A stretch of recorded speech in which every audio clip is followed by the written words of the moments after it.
Hello and welcome to the Pressing Matter. My name is Peter Tanyanyiwa. Today we are going to be having an exciting discussion over the relationship between technology and artificial intelligence.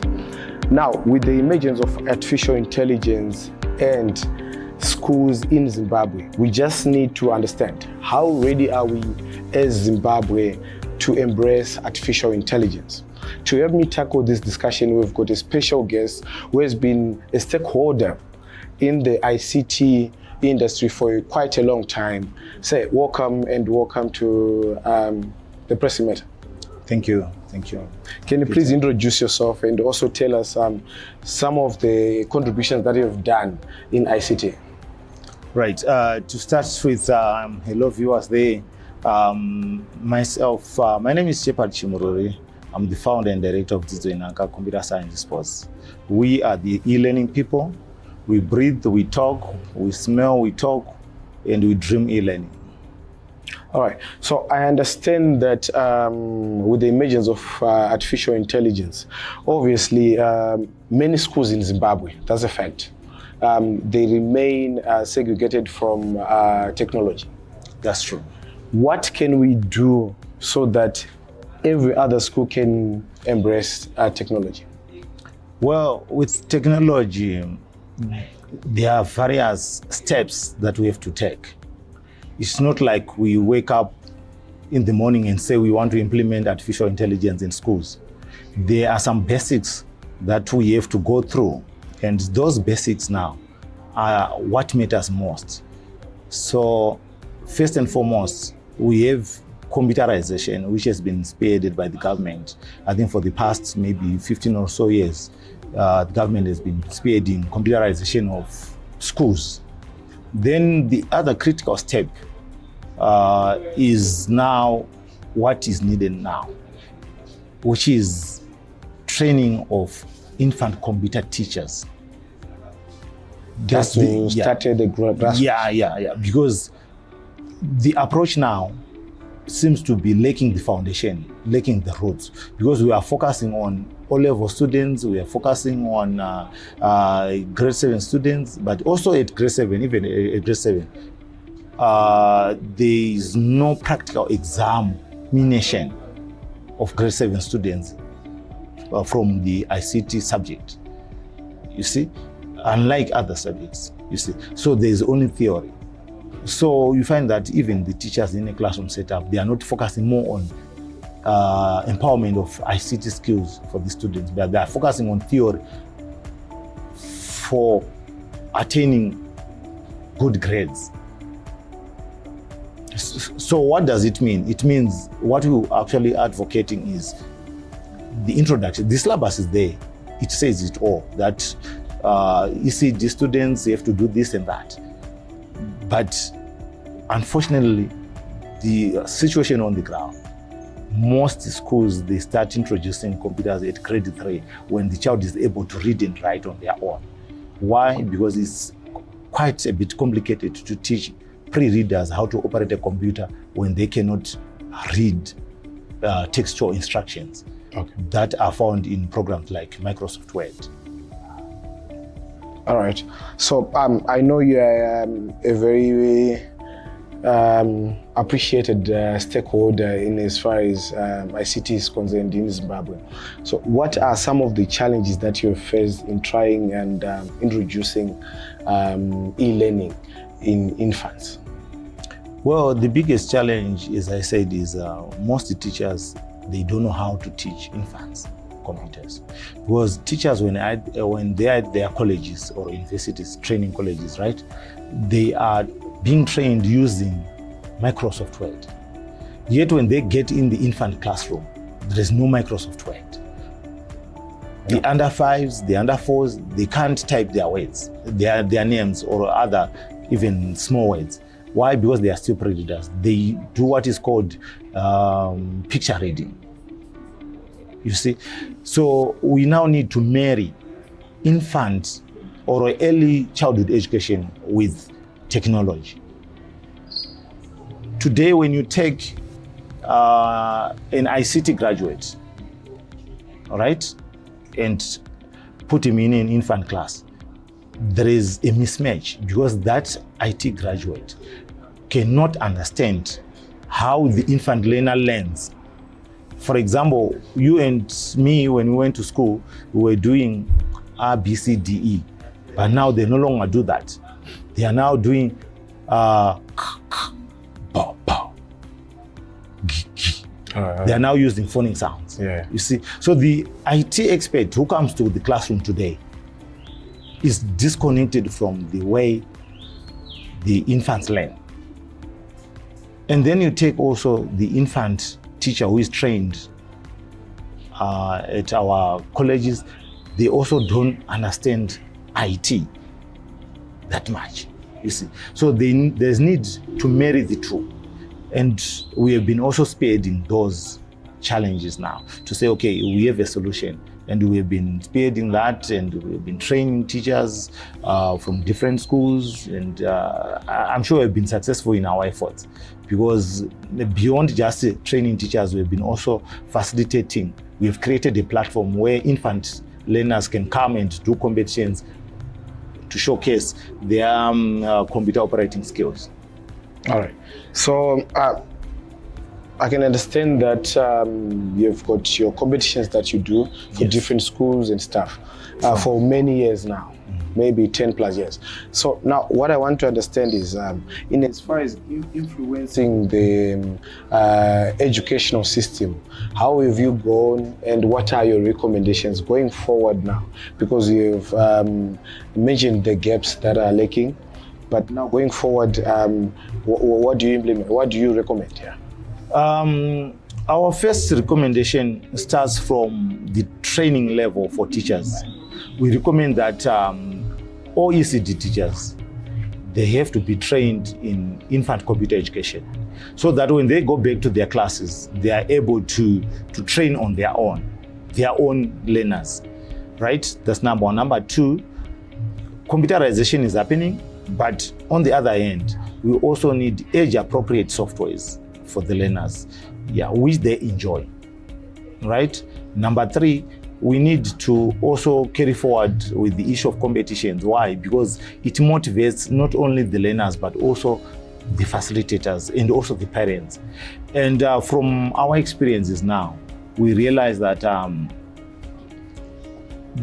parental involvement in terms of infant computer education is boosted whenever we talk of competitions. All right. The parents now think of buying computers for their kids because they want them to win.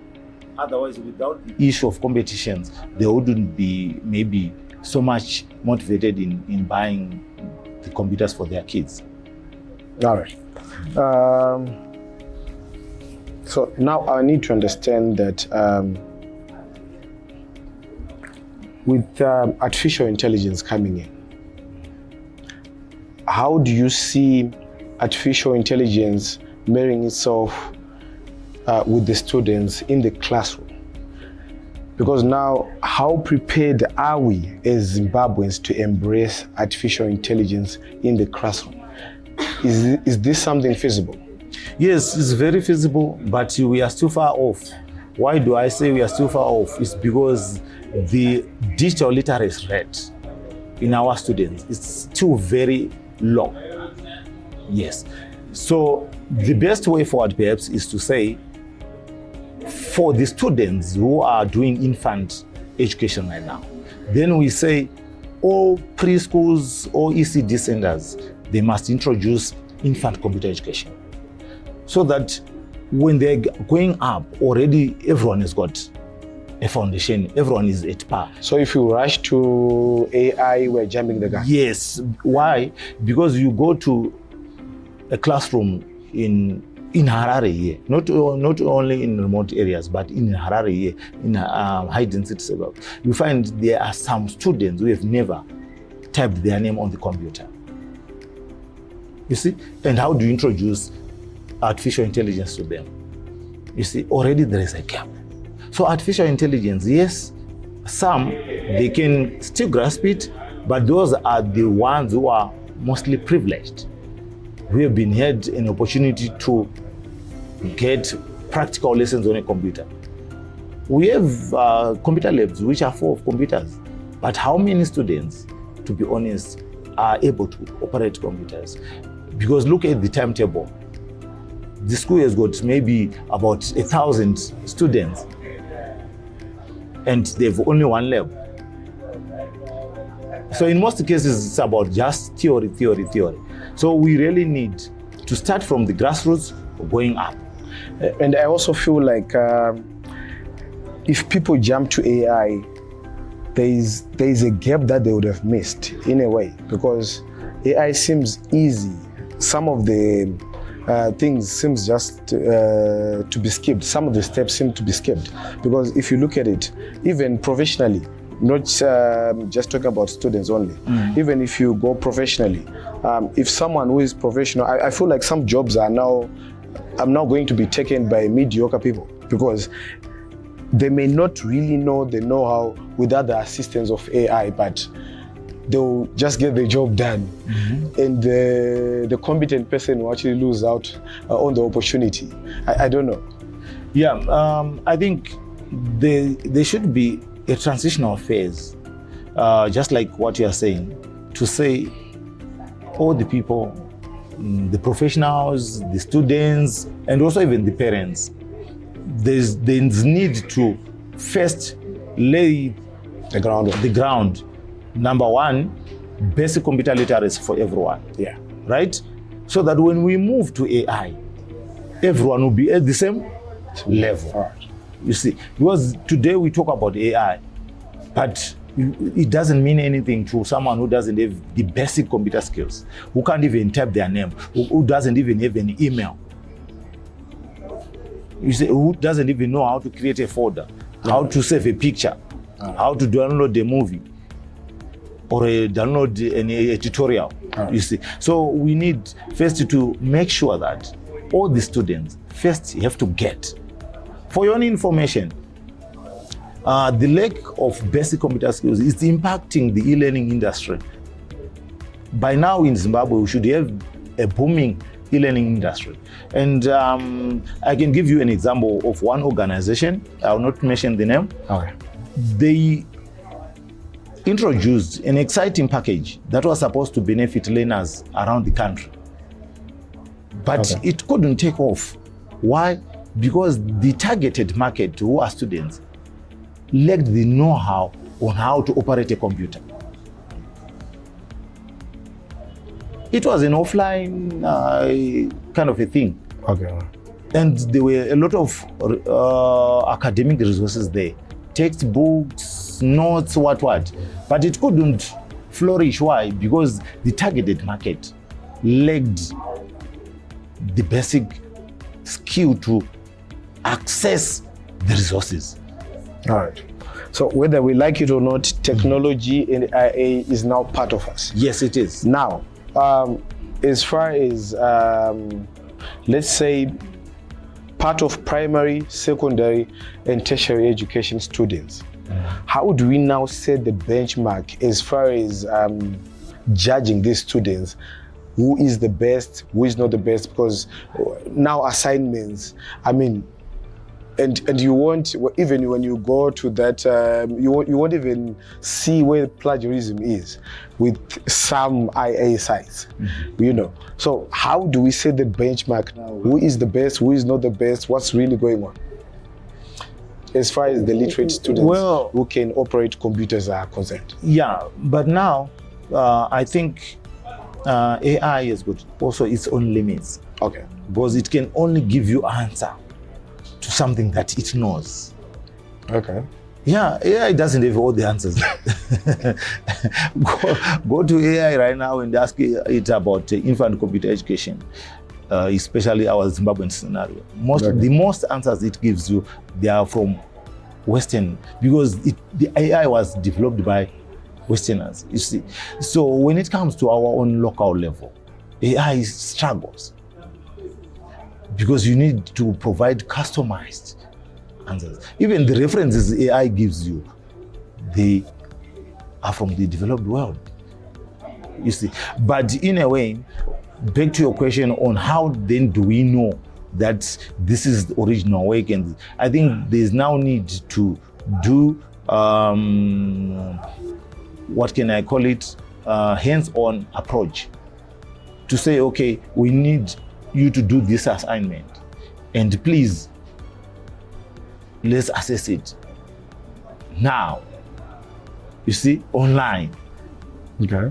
Yes, and also there are some also softwares that can block students from accessing other sites.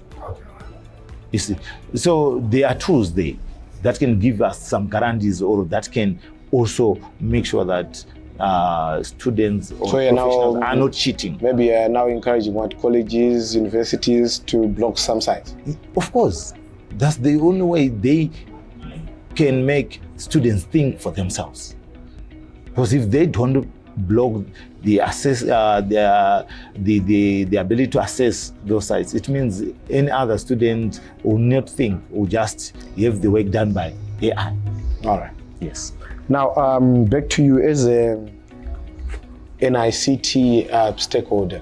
What are some of the initiatives that you have implemented, or rather advocated for, as far as also getting the rural child on the same level, on the playing field as the urban student?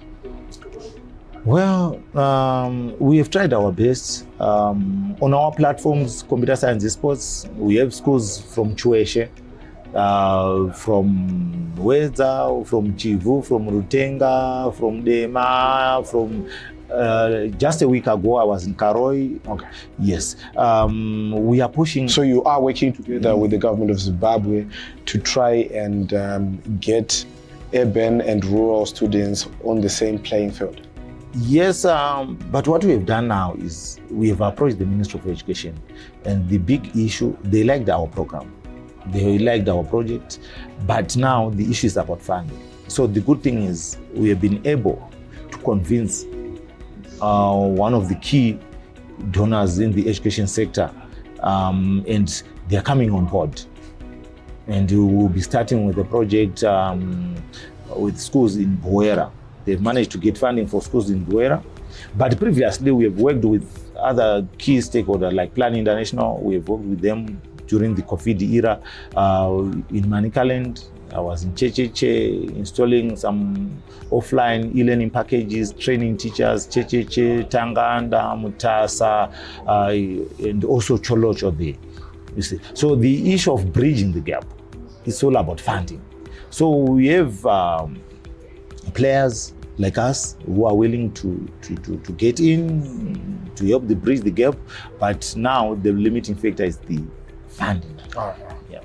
All right, so before I get to my last question, I just need to understand, as Dzidzo Inhaka, your main focus, what you have done over the years, and your relationship with government and other stakeholders in trying to bridge these gaps that you are mentioning here. Well, we have worked with the Ministry of Education at various levels, at district level, at provincial level, and team at the ICT department there. We have worked with them as well, even at a curriculum development center there. We have worked with them before. And what are some of the initiatives that you have tried to implement together? We've done some workshops, training of teachers, and we have also done some presentations together, and we have also worked with some NGOs. We have implemented, so what happens now is some NGOs, we actually have a relationship with government. They go there, they seek clearance, they have their own partnership with government. But then still they come back to me and say, okay, now you come in as a consultant, as an e-learning consultant. We have such and such a problem. What do you suggest? Do you have a solution to this? Then we say we come in, like now we are about to venture in a project that encourages digital literacy and numeracy as well for infants. All right. Yeah. I've asked this question before. I asked it in the form of rural students, but I felt like it wasn't really answered. But now, underprivileged students. Yeah. both urban and rural. How do you feel that they can also be absorbed into this technological revolution? You know, underprivileged students. Well, as I said, there's need for funding. There's need for computerization of their schools and communities, and also there's need for solarization, because the issue of electricity is really a stumbling block. You see, so if we get those, then it will be easy for us to come in and do the training. You see, because the training is not really complicated, because we have been there in the industry. We now know the tricks and games on how to make it work. And wherever we have been, so maybe when you get the funding, not every student does need to have a computer for themselves. They can maybe share or something like that while they learn. Yeah, true.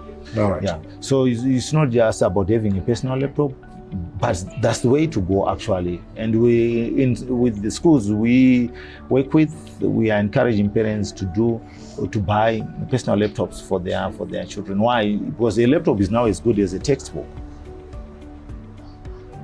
All right, great. So as we round up, can you just maybe give one last word to the parents out there, the importance of e-learning from early childhood? What are the steps that they can take, and what are the benefits that they will expect? Yeah. Well, to start with, I think I'll start with the challenge. The challenge we are facing when we are dealing with parents is because of the generational gap.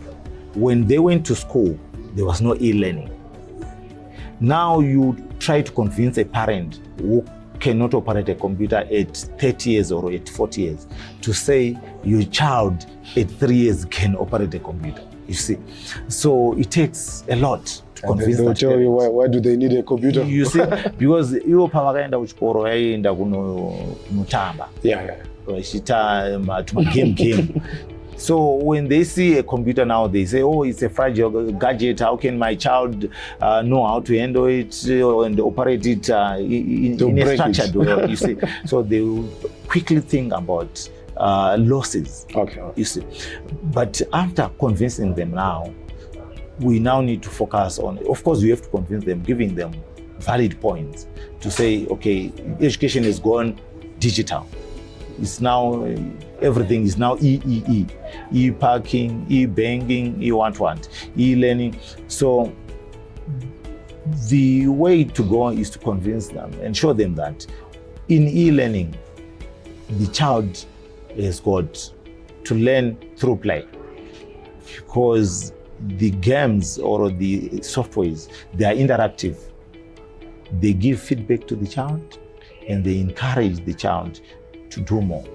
Just I'll give you one example. When a child is doing maths on a paper, they will feel like it's labor.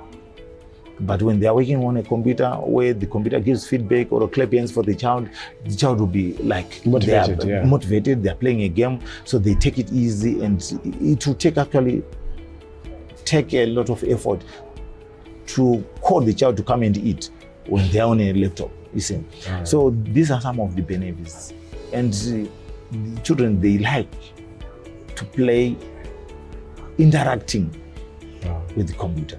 Yeah. And after that, you realize that they are gaining foundational skills which are important for not only for college life but also for professional life. So when the kids get those skills at a tender level, when a child starts to do coding at grade 3, you see, it's easy, it's automatic that child will never sit at home. It's like learning languages, huh? You see. So they have to grow with the technology in their blood. So it will be easy for the child to be a global citizen. It's easy for that child, because right now I can tell you at our universities, there are some students from less privileged families who made the computer at college. And even now, they still pay other students for the assignments to be done. Because I actually wanted to ask that question, but you said split. I mean, year in, year out, we are producing graduates. Yes. In as far as technology is concerned, whether they're engineers or what, ICT graduates. Yeah. But what are the innovations that they are really making that are transforming the world?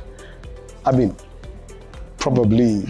Okay, let me try. This is your area. Yeah, let me try to come on that one. The reason is our IT graduates, they grew up without IT in their blood. So they to choose IT as a profession. Okay.